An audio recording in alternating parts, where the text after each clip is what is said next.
Did you know the Bible holds verses that trace the origins of black people right to the beginning? You are about to be shocked. In this video, we'll uncover the hidden connections between the sons of Ham, the lands of Africa, and the royal ties between Israel and Ethiopia. Stay tuned as we dive into the scriptures and reveal the powerful truths that link Africa to the people of the Bible. Welcome to today's deep dive into biblical history and heritage. This journey begins in the early pages of Genesis, continues through prophetic writings, and even finds its way into the New Testament. So grab your Bible or notepad, because what we're about to uncover will reveal hidden truths that inspire and challenge us today. Our first stop is the book of Genesis. After the flood, God provided humanity with a second chance. He saved Noah, a righteous man, along with his family and pairs of animals, on a massive vessel called the Ark. This moment was not a complete restart, but a continuation of life through Noah and his descendants. From Noah came 3 sons, Shem, Ham, Japheth. Noah's sons began to establish their families and nations after the flood. While all 3 played significant roles, Ham's lineage is especially crucial for understanding the origins of black people. Many biblical scholars suggest that the children of Ham were key players in shaping early civilization in Africa and the Middle East. This legacy is still recognized today in Ethiopian heritage. Ham had 4 sons, Cush, Mizraim, Put, and Canaan. Each of these sons is linked to important regions in Africa and the Near East. Cush is often associated with ancient Ethiopia, a region that played a crucial role in history. We see that Cush's descendants settled in areas that are now part of modern-day Sudan and Ethiopia. Cush is particularly significant, as he is recognized as the ancestor of the people of Ethiopia, a land rich in culture and history. Genesis 10:6-8 reveals that Cush's descendants inhabited areas known today as Nubia and Ethiopia. This connection to Africa is vital for understanding the historical roots of its peoples. The Bible frequently references Cush and its importance. In Zephaniah 3:10, the text mentions that people from Cush will come to worship God, highlighting Africa's role in the divine narrative. This prophecy came to pass later on in the New Testament. Continue watching. We might touch on that area in this video. Mizraim is recognized as the father of the Egyptians, connecting Ham's line directly to one of the world's oldest civilizations. The term Mizraim itself is often used in the Bible to refer to Egypt. This lineage is significant because Egypt was a center of culture, power, and influence in the ancient world. Put, another son of Ham, is associated with Libya and parts of North Africa. The descendants of Put contributed to the diverse cultures that emerged in this region. Finally, Canaan, the 4th son, became the father of the Canaanites, who lived in the land of Canaan, a territory that includes parts of modern-day Israel, Palestine, Lebanon, and Jordan. The Canaanites played a key role in the biblical narrative, often interacting with the Israelites. The descendants of Ham are important not just for their geographical associations, but also for the rich histories of the nations that emerged from them. These nations contributed significantly to the cultural, social, and economic developments in ancient Africa and beyond. Each line of Ham's descendants has left an indelible mark on history, shaping the world as we know it today. We find a direct link between Ham's descendants and regions in Africa. Cush, associated with modern-day Ethiopia, is a central figure. In many ancient writings, Cush refers not just to a region, but also to people identified with dark skin. This connection between Cush and Africa points to a deep historical presence in the Bible.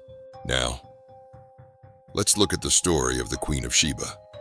In 1 Kings 10, 1-13, The Queen of Sheba visits King Solomon with great gifts.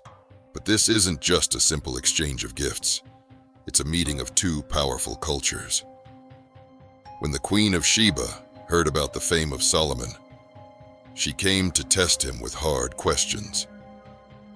In Ethiopian tradition, it is believed that this encounter led to the birth of a son, Menelik I, who established a royal lineage connected to both Solomon and Africa. This tradition suggests that the wisdom and blessings of Israel extended to African nations, strengthening the idea that Africa's presence in the Bible is intentional and significant. I want to call your attention to something worth pondering. It's almost impossible for the nation of Israel to be conquered by any nation because of God's covenant with them. God re-established this covenant with David, who fought 66 battles and lost none. After Solomon became king, the Bible stated that he had peace all around him. Now, this is what I am calling your attention to. Do you know Ethiopia is one of the two nations in Africa that was not colonized? Could it be that the same covenant that was with Solomon rubbed on the nation of Ethiopia after Queen Sheba's offspring began to rule? Drop your thoughts in the comment section. Now, let's continue. Throughout the Old Testament, we also find prophecies involving Egypt and Cush. In Isaiah 18 verses 1 and 2, the prophet speaks of a people from beyond the rivers of Cush. The river of Cush was first mentioned in Genesis chapter 2 verse 13. The name of the second river is Gihon. It is the one that goes around the whole land of Cush.